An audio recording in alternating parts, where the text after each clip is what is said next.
This week, some tips for keeping your RV's waste tanks happy, plus some water filter drama. This is RV Miles. This summer, LL Bean wants to help you feel great out there with gear tips and advice for heading outdoors and exploring all the possibilities of the season. Here's a game-changing tip for the beach. Bring a fitted sheet. As nice as a nap in the sun is, the sheet isn't for making up the bed. It's a smart way to keep sand off your beach towels. Since the corners of a fitted sheet naturally lift, all you need to do is add weighted objects to each corner, and you'll have a nifty pocket of space you can hang out in, sand-free. For more fun ideas, easy how-tos, and inspiring stories, visit llbean.com/guide.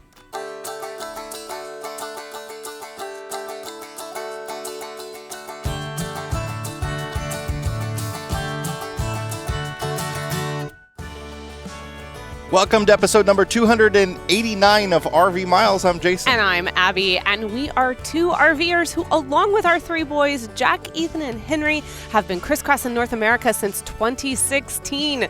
Here at RV Miles, we talk all things RV and outdoors, from industry news to travel destinations, our national parks, and a whole lot more. We're coming to you from Black Hawk State Historic Site in Western Illinois. This is where we got married. Yes, just right back here a long time ago, almost 15 years exactly 15 ago. years. Our wedding anniversary is coming up in a few weeks, and we're home. We're excited to be back home. It's been a whirlwind to get here. It was such a drive back from Alaska. Such a drive, in fact, that I ended up getting a blood clot in my leg from all this sitting on that very, very long drive. So that's something to be careful about, folks. Yeah, hey, y'all. We were home for a week, and guess who landed in the ER? Yeah. That guy right there. So superficial, though, but he does need to follow up, and maybe compression socks are in your future. Welcome to your 40s, I guess. Yeah. So, but we are thrilled to be home. It was a really long drive, but it was filled with some really awesome experiences. Of course, we got to see some friends of ours that we hadn't seen in a while. But this is it. Like, that Baja to Alaska has officially come to an end. Yeah, and we're not in our new home yet. We're No. staying with my parents for a couple weeks, and we've got the rally and different things going on. We won't be in our new home. We have to go to California to get the Sabre. Back to go get the Sabre that is really wishing we would come get it sooner rather than later. It did, however, it is fine. We did check with the storage unit because obviously the tropical storm Hillary came through, but it is fine. Sabre is fine. But it would like to come back up to the Midwest and get a little TLC. Yeah, plus we have a lot of stuff in it. So Yeah, there's some things in there that I want out of it. Like, so, the weather is starting to turn, and by turn I mean the high today is only going to be 90, so it's basically fall here. So there are a few things that I would like from the Sabre that I would like to not to have to repurchase. Yeah. I'm excited actually to get back to it because we're also going to make it a little anniversary trip. Yes. You're going to get to see your new niece. We'll see our new niece. Our new niece, yes, who I have probably bought an entire wardrobe for since I got back. Those clearance sales at Target are mwah. So I just adore being able to buy for the little lady. We cannot wait to meet her. But of course, no trip to California, at least Southern California, would be complete for the Eppersons, at least the adult Eppersons anyway, without a trip to Disneyland. Jason suggested Vegas. I suggested Disneyland. We know which one won out.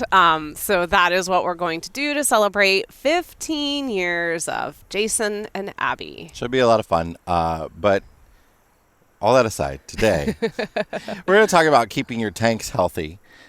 Some tips for keeping your black tank and your gray tank from smelling, from developing the dreaded poop pyramid, all that sort of stuff.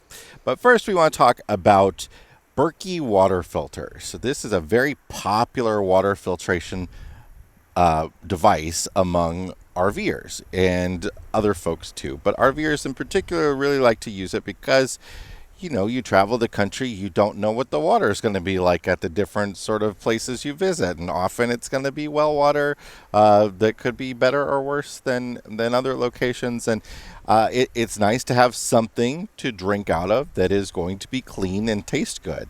And we've certainly had Berkey water before, and it does taste fantastic. There has been an issue for several years with Berkey, however, well, for as long as there has been a Berkey, is they refuse to get any sort of third-party certification to prove that the claims that it removes what impurities it removes are factual. And they say the reason for that is the cost is too high. It would cost them about $350,000 to get it done. And that argument's always been a little suspect to me, because I see all these other water filters that get the NSF filtration, all these water hoses and stuff that come onto the market, these small boutique water filter brands. It doesn't make a ton of sense to me. Also, have you seen the cost of a Berkey? Yeah, they're not cheap. They're not cheap. You could just buy a dozen of those, and then they have their funds to certify. Yeah. So, I still have no issue drinking out of one. It's not, I just don't know that I completely trust what's coming out of it, because they're so unwilling to get any sort of third-party certification done. They say that their certification is better, okay, but it's self-certified, so we don't know if you're lying or not. So, our opinions aside, and we don't, you have a Berkey, don't have a Berkey, that's totally your choice. All things in RVing are your choice. But there has now been, and you just reported about it on the news that came out over the weekend, there is now Berkey's in a little bit of hot water. Well, I don't know. So this is sort of the opposite end. That is Berkey, I feel like, not doing the things that they should do to make the people they're selling to feel a little bit more comfortable about what they're selling. But coming from the other side, from the government end, it almost seems like there's a little overreach going the other direction.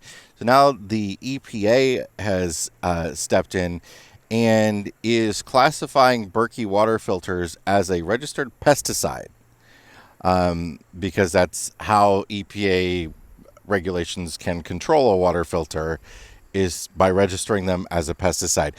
They, to my knowledge, for what Berkey says, they've never done this before to another sort of mechanical water filter like this. But the thing that allows them to do this, they say it's because of elements in the filters themselves that are pesticides.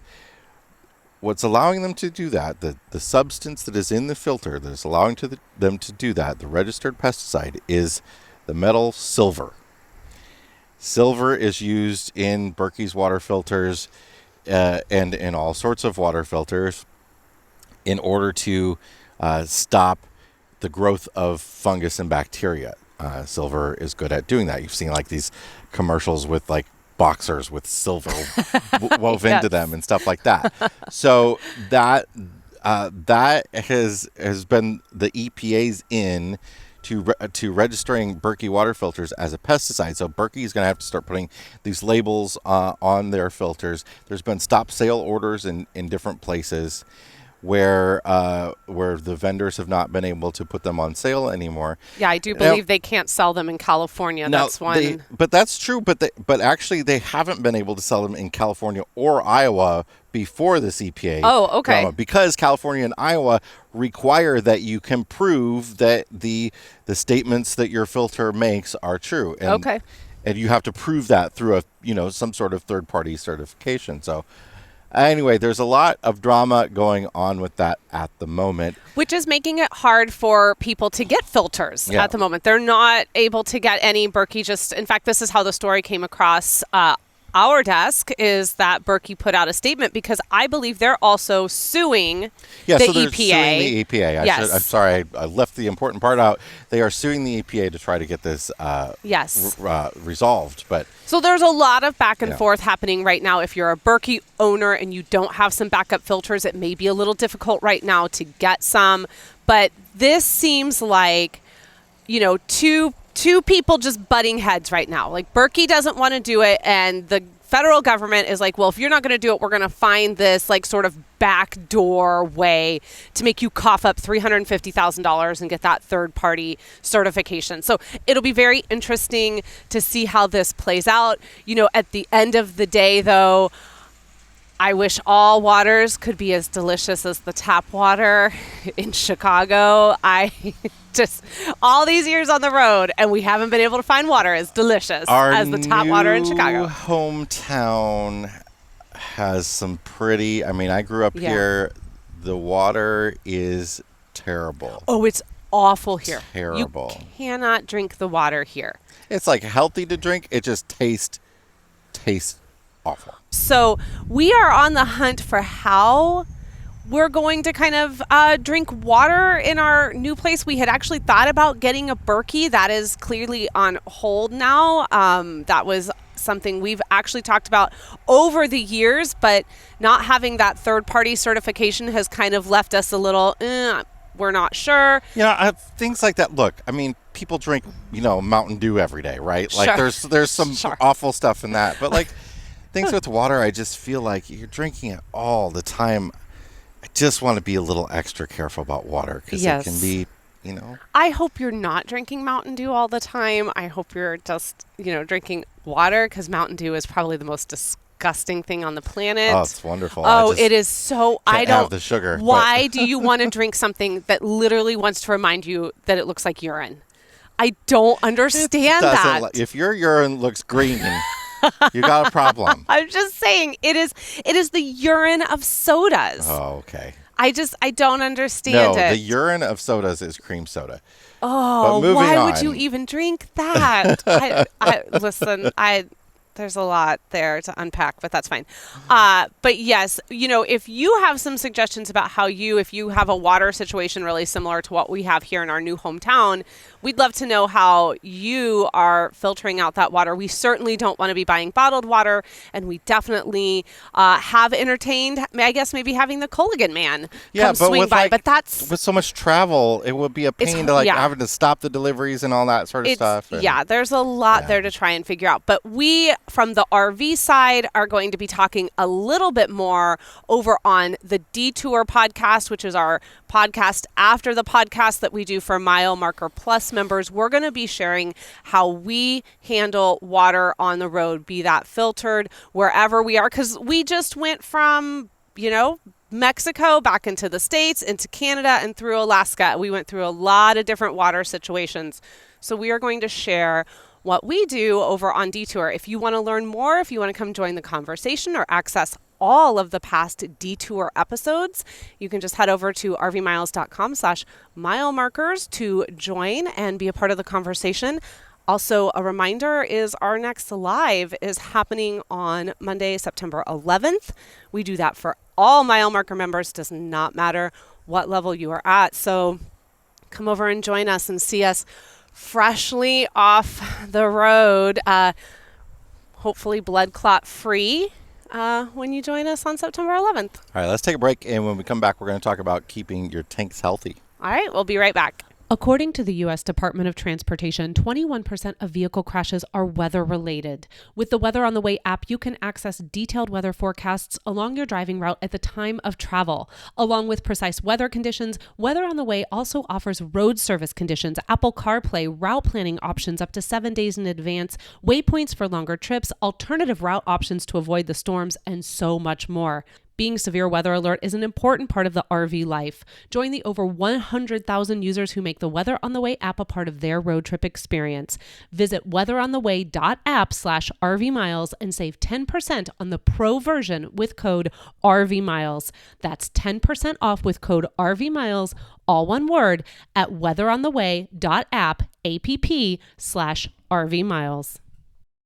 We are back, and we're here to talk about some tips for keeping your black tank and your gray tank from smelling, from clogging, from building up residue, able to be dumped easily and able to be used in an efficient manner for years and years to come. Yeah, and this is obviously a conversation that's been on our minds a lot. It seemed really timely right now. I know we're coming to kind of the end of camping season, but having this chat felt a little timely for us because we have spent the last 7 months attempting to keep a gray tank and a black tank, 2 30-gallon gray tank, a 30-gallon black tank.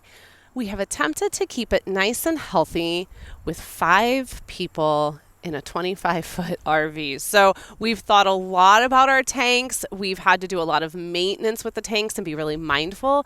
So for us, this just felt like a really timely conversation now that Bexy's taken a little break. Yeah, so we put just a list of quick tips here together that we'll run down through. Yeah, so the first one is a no-brainer. You got to use one-ply toilet paper. And I don't mean RV specific, like just erase those 2 words from your vocabulary. It doesn't need to be RV specific. RV specific toilet paper feels a little gimmicky to me. It's one of those things we've talked about for years and years. You slap the RV label on it and you get to shoot the price up by 20% just because you call it RV specific. One-ply toilet paper like Scott is fine. It's fine. If it says septic safe on it, you're probably good. And this is one of those things that does depend a little bit on how big your tank is and how many people you are. If there's 2 of you and you've got an 80-gallon black tank and you can use all the water that you want, you could probably get away with thicker toilet paper, and I'm sure a lot of you do. Some people don't even put toilet paper down the toilet. That's another option. We actually do a hybrid of that where we put some of our toilet paper, you can imagine the stuff that's not super dirty, in a diaper genie type device. So if you're unaware, if you've not had kids or ever had one of these devices, it's basically a trash can that seals off really well, so you don't smell anything coming out of the bag. And they all have specific bags. There are different models, different brands, and some of them seal better than others. Some of them are easier to use than others. But that's one way to sort of get toilet paper and to be able to use things like, if you really like to use flushable wipes, you actually don't ever want to flush those. So you can use those and put them in something like this. Yeah, so we've done a few tests on the one-ply versus RV specific, so have a lot of other people out there. There are 2 very different camps on this. We just happen to fall into the Scott one-ply camp. And if you think to yourself, Abby, I'm not using one-ply. Like that, if I wanted to just grab a leaf and like rub it on myself, that's what I would do. No, listen. One-ply is fine. You're going to be fine, because what's worse than one-ply is a poop pyramid. You can also use a little bit more of it too. Yes. It's okay to use a little bit more and like wad it up a little bit more, but it's not, those plies aren't connected to each other, so it's already on the way to breakdown. Listen, your kids are already wadding up a ton of it when they go to the bathroom anyway, so why not just do yourself a favor and have them wad up something that's not going to clog up your tank as much as a potential 2-ply, thicker, even RV specific. I know they say it dissolves faster, but I'm telling you, Scott and RV specific, it's a no-brainer, and it's also cheaper. So I suggest that. Number 2 is flush the black tank regularly. Cannot stress this enough. You really got to get in there and flush that tank out, because you will be shocked if you have not done this as just to how much is sitting in there waiting for you to flush it out. Yeah, if you have a built-in black tank flush, that's great. That's going to be super helpful in this process. But it's not the only way. If you don't have them, also, sometimes they leave a little bit to be desired, right? So one thing, if you really want to get a deep clean done in there, that we really suggest is getting one of the toilet wands that are meant for flushing that you actually put into the toilet. So that your tank lives right below the toilet, generally, in most RVs. It depends a little bit if you've got like a 2-bathroom situation. Usually you'll have 2 black tanks in that case. But your tank usually sits right below the toilet, and what you do is put these wands down, and you have to have it connected to a hose, so you got to figure out a way to run that hose into your house. Sorry, Jack's bed. and then you put this down the toilet, and it has a little spinning sprayer on it, and you can get into all the crevices of that black tank. And it's also the best way to clean that shaft that is between the toilet bowl and the black tank, which can get really gross. A lot of people use a toilet brush on those, but we've heard lots of stories of people losing the toilet brush head down the toilet. So if you use a toilet brush on that, make sure it's not just glued on. Yeah, maybe don't. I don't use it. I won't do it. We don't. I'll just use the sprayer. And so, but that sprayer is a really better way to get into the core, because your black tank is all your tanks. They're only like, I don't know, they're like 4 or 6 inches thick. They're not very thick. They're very, very, very wide and long. They're like a giant rectangle that's only like 6 inches thick. That's the width of your RV. So you can imagine like how stuff can get into the far corners and reaches of those things. So in being able to spray with a sprayer in there is really helpful. If you don't have a sprayer, if you don't have the ability to do that sort of stuff, you can always fill the tank up completely full and then drain it out. So after you've emptied the tank, fill it up completely full again and empty it out again. And that's one way to help. I'll do that. I'll do the sprayer. I'll do the built-in sprayer. And you can get one of the back flush devices that attach to the outlet to where you actually hook your sewer hose. You can get a flush device that goes there. Those don't work as good to get into all those corners and stuff, but they actually do help with other problems. If you've got like a clog, they can help with that. Yeah, and a bonus tip for this one is if you do not have a clear elbow, and that is what attaches from your hose into the actual sewer hookup, if you do not have a clear elbow, get yourself a clear elbow so that you can actually see the water and everything that's coming through. Look, I know I'm asking you to stand there and watch your waste come out. I mean, honestly, it's just poop though. So, we don't need to be weird about it. But like, you need to stand there and you need to watch it, because you, again, will be very, very, very surprised by how long it takes for the water to start running clear on your initial dump. And then if you go and you do a black tank flush and you fill that up and you let it go, you will think that you are dumping again for the first time. That is how much stuff gets left behind. It's really important for you to be able to see that to keep your black tank healthy. All right, number 3, use a quality tank treatment after every tank flush. Now, this can be a liquid tank treatment. This can be in the tablet form. You want to put enough water in there as well. Don't just drop it down in there. You need to give it some water in order to dissolve or be able to move around so that it can help keep odors down and give your tank a little bit of a clean. You should always be putting water into your black tank after you've dumped it anyway. Always put several gallons. And you might dump and then you go stand at the toilet for a minute and think you've done it. That is not enough. No. You got to put several gallons. I would say put in 20% of your tank capacity. So if you have a 40-gallon tank, then you want to put it at least put in like 7 gallons or so of water.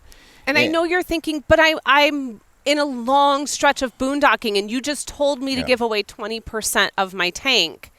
Well, again, you've got to, we've talked about this in the past. The Diaper Genie is one way that we have helped keep tank usage down in regards to what's getting in there, as we're boondocking with a family of 5 and only having a 30-gallon tank. But you really, genuinely, for the life of that tank, for your boondocking enjoyment, because smell happens, you have got to put some water in there.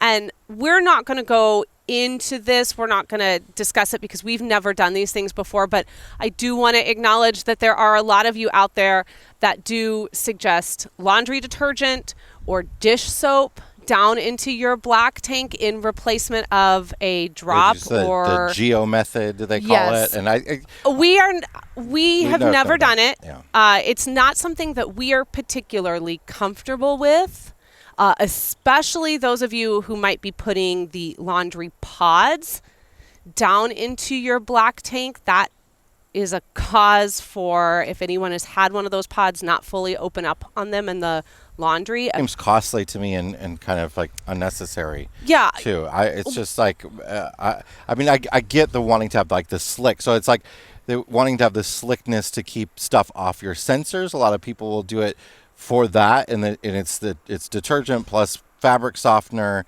and I get it. But But we can't say yes or no. It's not really something that we have experimented with. but it's just not really something we plan to experiment with either. What's been working has been working for us. What I do know is that putting a bag of ice down your tank and driving around with it does not work. Yeah. Just doesn't work. I mean, it's 95 degrees out and that ice is gone within seconds. It's just more water. I mean, I guess you're just putting more water in the tank, which is always a good thing.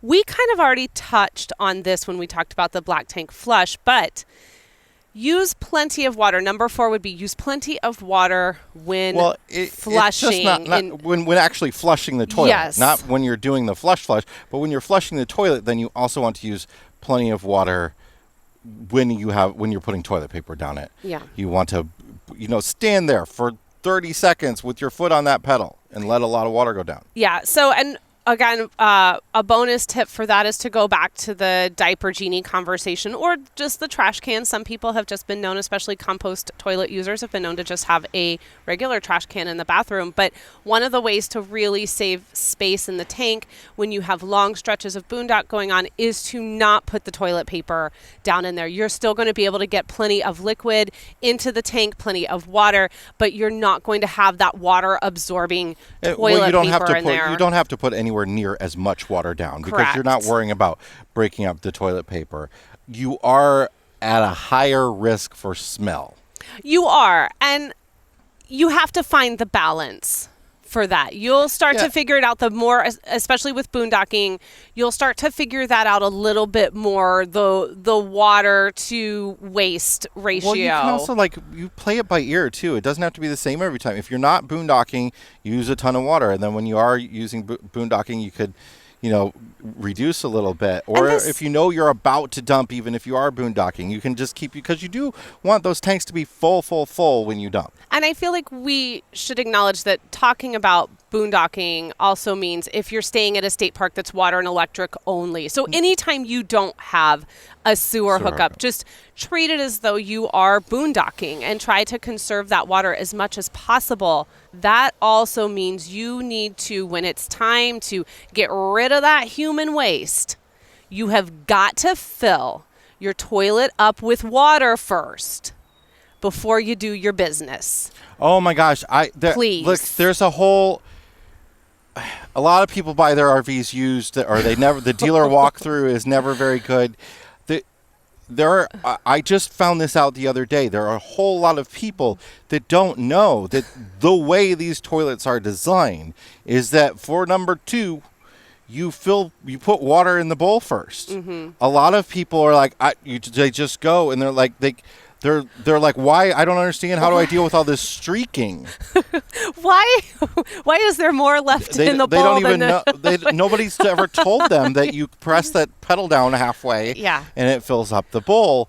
And I've seen people talk about, we put a piece of toilet paper like in an X formation and it helps it go down. I'm like, you just put water in the bowl. That's what it's for. Yeah. And on top of that, to keep the streaking away, which can still happen, you especially with the plastic toilets, if you got the plastic RV toilets instead of the porcelain, you want to clean those with cleaners that are not abrasive, not caustic. I preferably use just like dish soap. Dish soap and water is probably the best way to go about it. Don't use bleach on them.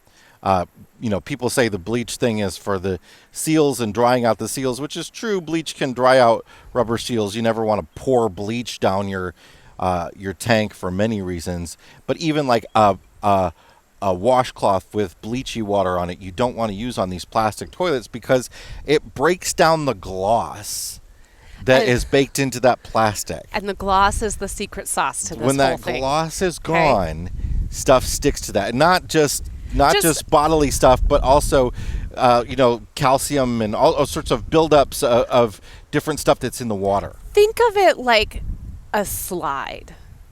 Think about the difference between the gloss is the clothes that you wear when you go down the slide, right? Like, so you got a pair of pants on or something. Think about all those times as a kid that you would try to go down the slide with like some shorts that ride up. And all that's happening is your skin is just... Oh, yeah. So that's your stuff not glossed. Okay, so And it's really important that you keep that toilet nice and glossed. You can actually wax them, and the companies that make them actually recommend you use automotive wax if you're having an issue where you can actually wax the bowl. It will help stuff go down easier. And I get it. You know, this is for some people. This is me time. Okay, this is where you're going in. But listen, whether you're in a small RV or a big RV, I know it's never enjoyable to either be the person in the toilet or be the person just a few feet away on the bed who hears the pedal get half pushed and hears the person in the bathroom begin to fill up the toilet, because you know what's coming. You know what that person is in there doing. This is the beauty of RVing. All of those, like, I don't know, just interesting societal norms that we have where we know everybody poops, but we're not going to talk about it. That all kind of gets sort of pushed away when you live tiny in an RV with other people. People have to go to the bathroom. Don't be afraid to push down the pedal. If everybody knows, just hit a fan, create some white noise, give yourself a sense of space. It's okay. But what people don't want to do is follow you up when there's no gloss. Okay, so we're in a gloss world. We want to be glossy in our RV life. We don't want to be no glossy. What's next? What's next? I could talk about this forever. All right, number 5 is you want to keep your tank valves closed. So this is, again, one of those tips that no matter, for us, really doesn't matter if we're on full hookups or no hookups. The tanks stay closed until they're full and it's time to dump. And we keep both of them closed. Yes. You can debate over keeping the gray tank open when you're on full hookups or not. Black tank always needs to be closed. If you have not been told to do that, the black tank needs to be closed, because you can imagine what happens is the heavy solids just stay in the tank as all the liquids go out. It's really important to keep the black tank closed and only empty that when it's at least half full. You want to have a lot of liquid in there so that it all rushes out when you empty it. The gray tank, we'll leave it open when we're all showering and stuff like that. We're not like super strict about having it closed all the time, but more often than not, we keep ours closed. And part of it is also so that we can have that gray tank full when we go to dump the black tank. So you dump the black tank and then follow it with the gray tank. So all that gray water from your shower that has soap in it and all that sort of stuff goes through your hose after all the black water stuff. Yeah, that is a really important tip, I think, that when you are dumping that black tank, you really do, regardless if you're going to do that black tank flush or not, you really do want to have that gray tank come through on the back end. It's just another strong rush of water that's making sure everything is getting through that tube and it's getting pushed out and not hanging around afterwards. Plus, the same thing can happen to a much lesser extent in the gray tank. Mm-hmm. And this goes into our next tip number 6, which is don't put anything down your gray tank. Yeah, no grease, no hair, no food, nothing. The same thing can happen to a much lesser extent in the gray tank, where stuff can settle at the bottom that isn't being flushed out. And, especially things like sand from a beach. If you've ever seen the amount of sand that ends up in the shower after the kids have been at the beach, this is why we use like the outdoor sprayer to spray off as much sand as possible. There's going to be bits of sauces and things like that go down when you rinse stuff off in the sink. That's fine, but try to capture as much of it as possible with a mesh strainer. We have a mesh strainer in our kitchen sink. We have one in the bathroom that helps take care of hair, and in the bathroom sink and in the shower. So those things are really important if you want to keep stuff from getting into your gray tank, because you don't have a flush in your gray tank. You can still do that thing where you fill it up to full and empty it out, but you don't have a way to flush it like you do with the black tank. Yeah, so it's really important. I will even go so far with food to wipe out if we've had, let's say, spaghetti or something, and those pans are always just going to be kind of covered in the sauce and everything. I will wipe all of that out and get as much of it into the trash as possible before I go ahead and use, wash it and then rely on that mesh strainer. I use the mesh strainer too to make sure that coffee grounds don't get down into the sink too. I use that as a way to filter out with the French press. If you have like stuff that is, say you had a soup or a stew in your fridge that went bad and you want to get rid of that, that kind of stuff will just pour down the toilet, because we've got a situation there where we can flush and deal with that instead of the gray tank. So if you have like liquids that you need to get rid of in that sense, the toilet is a much better option. Or if you're uncomfortable even putting it into your black tank, I will kind of hold on to that container in the fridge until right before it's time to take the trash out. And then if you have a copious amount of plastic grocery bags like we do, because we don't like to just throw them out, I will actually put that plastic grocery bag on top of, take the trash out of the can, set the trash down on the ground, put the grocery bag there on top of the trash, and then pour the soup into that grocery bag, tie it up and leave it on top, tie up the rest of the bag and take it out to the trash. That's going to keep it contained. It's going to keep it from not leaking through out into the bag and then leaking out into the trash. But it is one way to keep from putting that down any tank whatsoever if you're uncomfortable with doing that. Again, you just kind of have to get a little bit creative. And do not assume that if you have a smell that you're smelling, especially a sulfuric one, that it is coming from your black tank. It is very possible that it can be coming from your gray tank. Your gray tank needs, in some respects, just as much water as your black tank does. And you can get tablets that go down it. They're not for use like every time. Yeah. But there are some tablets that you can put in. You just put them in your sink and then you pour water over them and they dissolve. And that puts like, lemon fresh smelling stuff down into your gray tank. And we've done that several times. All right, 2 more and then we're done here. And we're going to these are really simple to move through. Number 7, regularly inspect and maintain all RV tank seals and valves. Of course, you definitely want to make sure your valves are working. We always recommend that you get an additional external valve for those instances where a leak begins to happen from your valve going bad. And there are many different things that can happen. There can be a clog, the cable can have been stretched, all sorts of things.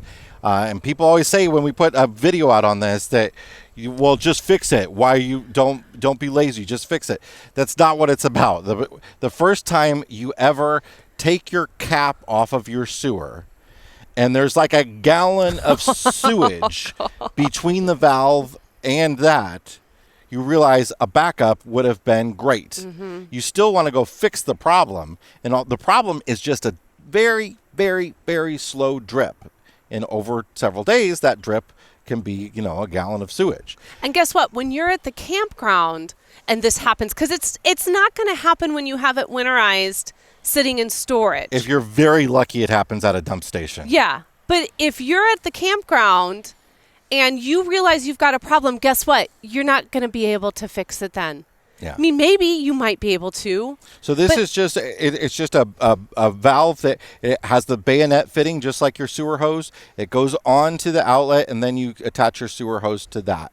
And it's an additional valve. You can also lubricate your valves by pouring down a lubrication down your toilet. There's a whole process and they sell the lubrication at RV stores, and it actually does help keep your valves lubricated to keep them from leaking ever. But if you are new to the world of RVing, if you have never heard of the secondary valve before, it is absolutely one of the first things that we recommend to any RVer that you put on your RV. We recommend the Volterra one. You can get it on Amazon pretty much for like $20. It's always a little bit on sale. It is worth the peace of mind to have that on there. We have had it on every single rig we have owned because we did the work for you without realizing we were going to need to do that work. We've had this problem.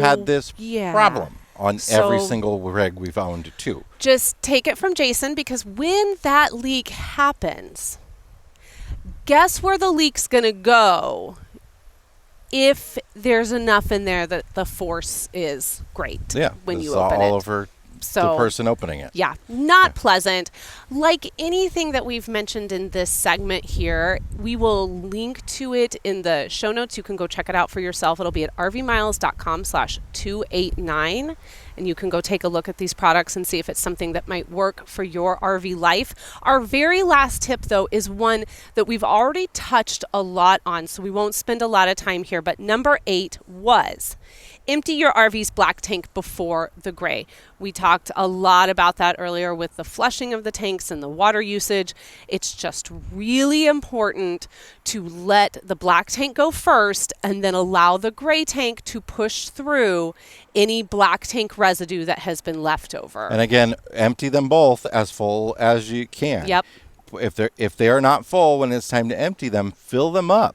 It will help tremendously get that big whoosh of water out. We have a 2/3 rule at our house. Both tanks have to be at 2/3 before we will dump them. And if that means it's been a short weekend, it's only been a one night, and we're not there, well, on goes the sink, push down on that pedal, get those tanks to where they need to be, get them filled up, fill them at 2/3 or more. All right, let's take a break. And when we come back, we'll check the level of our personal tanks. Ooh, we'll be right back. This episode is sponsored by the ParkWolf app. Ever found yourself in the heart of a national park, surrounded by beauty, but unsure where to go or what to see? That's where ParkWolf comes in. ParkWolf is the ultimate app for exploring national parks. As you drive, the GPS shows you what's coming up on the road, and an audio guide will fill you in on what's there, so you can decide if it's worth a stop for you or not. Gas running low, looking for a bite to eat or a bathroom break? ParkWolf's got you covered. It keeps track of the nearest gas station, restrooms, food, and pullover areas. And the best part, it works without an internet connection. And if you're a wildlife enthusiast, you'll love ParkWolf's wildlife maps and sighting notifications. So before you set off on your next national park adventure, download the ParkWolf app for your iPhone from the App Store. It's your ultimate guide to national parks. Chances are you've seen them on the road. That's because Blue Ox designs and manufactures the best towing products in the industry. Just look around. You'll find them on highways and campgrounds and anywhere you find people traveling in the great outdoors. Award-winning tow bars, base plates, and brakes, a full line of weight-distributing hitches, adjustable ball mounts, and a new line of fifth-wheel hitches. With Blue Ox, towing doesn't have to be a drag. To learn more about how Blue Ox can make your travel adventures even more stress-free, visit blueox.com. Welcome back to the show. It is time to check the level of our tanks. Sponsored by Matt's RV Reviews, Liquefied RV Tank Treatment. The No BS Tank Treatment. You can find it over on Amazon in the RV Miles store at amazon.com/shop/RV Miles. Jason, let's empty out your black tank this week. Why don't you go ahead and tell us what's in it? I talked about this in the news video this week as well, but there is a change in the way Starlink is working in motion. So for most of us to have Starlink, we get sort of the residential or the mobile option, and that is for being able to use at a home or to be able to use anywhere you go on the road, not necessarily while you're moving down the road. That is a different thing, and that has been defined in the terms of service for a long time as not allowed on these plans. However, a lot of people bought the $2,500 in-motion dish, the very expensive dish that mounts to your roof and just sort of stays there, and it was meant to be used in motion. Starlink is now enforcing this in-motion limit. You're not allowed to use these in motion above 12 miles an hour, because the main reason for that is for boaters. So they're moving very slowly, like drifting and stuff along the shoreline. It won't cut out for them or anything like that, unless they're out in the ocean beyond what Starlink defines as sort of land and rivers and lakes. Then you're supposed to have the special ocean plan. Regardless, you have to be on this sort of high-end mobile priority data plan. I think starts at $250 a month if you want to use Starlink in motion. Now, we don't really have we have had a need to use Starlink in motion. We don't have it set up for that to ever be possible because we have the portable dish and we don't have it mounted or anything like that. There were certainly times in Alaska and through Canada that it would have been handy. Yes. But if you are people that use InMotion a lot, this is going to affect you. If you do run out of, you only get like 50 gigabytes of that mobile priority data. If you run out of that, you do get to still use it in motion. You just don't have the priority data. Anyway, it's just Starlink changing things up again. Not a big fan of the way they keep changing stuff. At this company, it works great. It is the only way we've been able to get internet in a lot of places where there is no cell service anywhere. It is game changing for the way we travel. It's just a pain in the butt way this company makes decisions sometimes. And I'm sorry for any of you that bought that $2,500 dish, not knowing that eventually they were going to make you buy a more expensive plan to put it on, because they didn't tell those people that. Yeah, that's a little frustrating as I look over the camera and see our Tesla sitting over there. Yeah. So you can like the product without liking the ownership and the way the companies run. You can. And if you're wondering, what do you mean you own a Tesla? We needed a second car for when we're here. We wanted to give Fordo a break. Fordo has been spectacular. 60,000 miles on Fordo. And we thought, we really don't want to drive that around town. And hey, there's a little bit of a credit happening if we go EV. So we decided to go Tesla. We know that some of you saw that on our stories. We will talk about it in the future because a lot of people have asked us about why we went that route, how we like it so far, what we went with, and all of that. And after we have spent a little bit of time with Tessie the Tesla, we will share with you why we have decided that should be our around the town vehicle. I can share with you, this is my fresh tank. Ooh.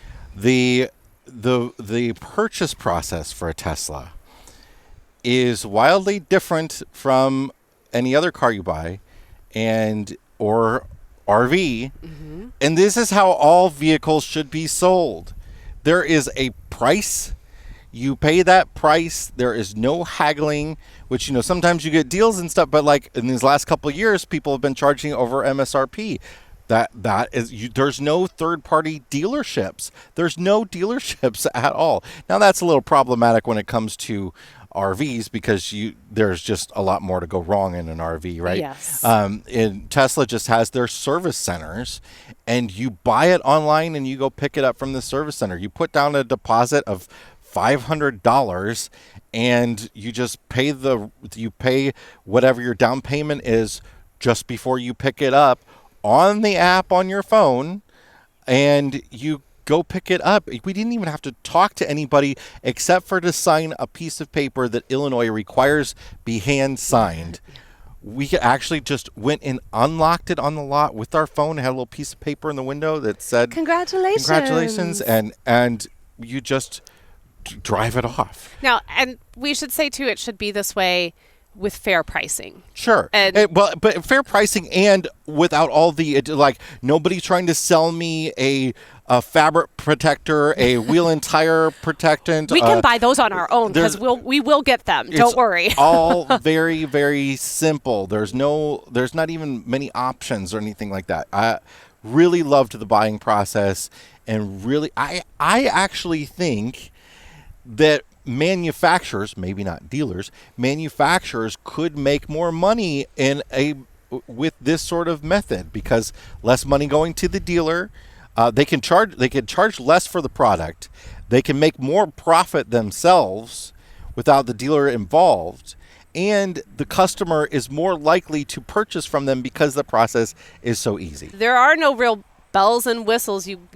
This is the models we have, and this is what you can get on them, and take it or leave it. There's not 10 different trim packages, and you can only get folding mirrors in this trim package for no reason other than we just want to push you into that price level. It's just not those sorts of gimmicks, and I like that. Now, don't get me wrong, though. That trimmer package on Fordo, that's clutch. The thing is, this is weird, too. We're getting off topic. We'll get back to it in a second. But I have felt so guilty all week that we have not been driving the truck, like that we haven't been in it. We had spent so much time in the truck. Like so much of our travel life has happened in that truck. And so this weekend, along with my darling father-in-law, while you were editing the news video, we went out there and we said, we're not taking Fordo to be detailed. We're not going to spend that money because we're going to detail it with love and we're going to do it ourselves. And my father-in-law and he was amazing. He washed it. He buffed it. He was so good to the truck. I went in there. I wiped it all down. I detailed the entire inside. We just gave that truck so much love. Took all the seat covers off. Holy moly, when we washed those seat covers, yikes. Cannot recommend seat covers enough for people that have kids. Oh my gosh. Wow. Yeah. And not to mention when we took them off, I went, oh, that's what they look like. Oh, it's been a minute. We put those on right after we bought it. So I did have to go and spend some time this weekend over Labor Day with the truck and just let it know how much we love it. And it looks beautiful and it's shiny and it's getting a much needed rest right now. All right. What is in your black tank this week? So my black tank, so all of us stream, in our RVs, or the most of us do.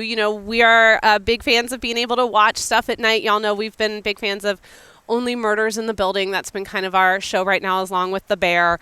And I would like to talk to the pharmaceutical companies that advertise. We don't have commercial free on Hulu. And they have decided, I don't know if it's based on what we're watching or perhaps our age. The account is registered to Jason. Maybe it has something to do with that. But they have decided that the thing we need in our life, or that Jason needs, is just a little extra boost. Like, they're concerned that we have bent vegetables in our house and some other things as well. And they really are coming hard at us right now. The pharmaceutical companies desire to boost the gentlemen of this world. I'm starting to feel a little attacked. Like I feel like I want to say to Hulu or whoever, like, hey, we good here. You don't need to keep reminding us. Or listen, I don't need Skyrizi. They think we have shingles. They want to protect us from shingles, which I do want to protect myself from. I am terrified of shingles. But I don't want ads for medicines at all. And the stuff that the government makes them do makes it just be ridiculous. Like, we have to sit through, do not take Skyrizi if you're allergic to Skyrizi, and it makes me want to punch myself. There's nothing I love more than watching something with Jack and one of these male gentlemen who are having a hard time, pharmaceutical commercials comes up. And then looking over at my 16-year-old, and he's, kind of like looks at one time he said to me, he was like, is that really what's going to happen to me when I get old? And I was like, I don't know. I don't have an answer for that, son. I don't have an answer. The pharmaceutical company seems to think that that's what happens when you become a man over 40. Well, but, I don't know. Say we pay for Hulu. This is the problem. We pay for Hulu. Why are we getting ads for a service that we're paying for? I don't know. But I would really love if I could maybe get some ads that don't, make me feel like we're being attacked for things that are nobody's damn business. All right. What's in your fresh tank? All right. My fresh tank this week goes to, we finally got to see it. We were a little late getting to the theaters, but I could not let an episode go by without recommending that you go, if you haven't already, check out the Barbie movie. This is what Jack picked for his birthday. Jack turned 16 on the 31st of August, and he wanted to go see a movie, and the movie he wanted to go see was the Barbie movie. So all 5 of us went to the movie. I cried about half a dozen times. I have never felt so seen by a movie. I have thought about it a lot. I appreciate that this movie is focused around a woman of my age, with a child around my son's age, and what that means for us having grown up in a Barbie generation. I just, even talking about it now, I get goosebumps. Just talking about it gives me a little bit of goosebumps. I think it was tremendously well done. A lot of the commentary over this movie has become very, very political, and I don't listen to any of that stuff. It's smart. It's a lot of fun. It's very, very, very funny. It's very funny. There's music in it. I mean, there's singing and dancing, and yeah, it talks about a lot of things that I think are important conversations to have. And I know I get pinged every time I bring something up on this podcast that is woman focused or minority focused. I get pinged every single time, but I'm not going to stop talking about it. I think it's important, even in the world of RVing, that we create an all-inclusive, all-encompassing, everyone is welcome around the campfire space. And this is what the Barbie movie is attempting to do, which is so weird to say Barbie and all-inclusive, but it is. There's some stuff in this movie that I am just like really shocked that Mattel let happen. Let be said about them and stuff. Like Mattel really deserves a lot of credit on this one. They owned the narrative that they have helped create over the years, especially for us young girls growing up in the 80s and earlier. But the cast is phenomenal. It is so well cast. It is so well directed. It is visually so much fun.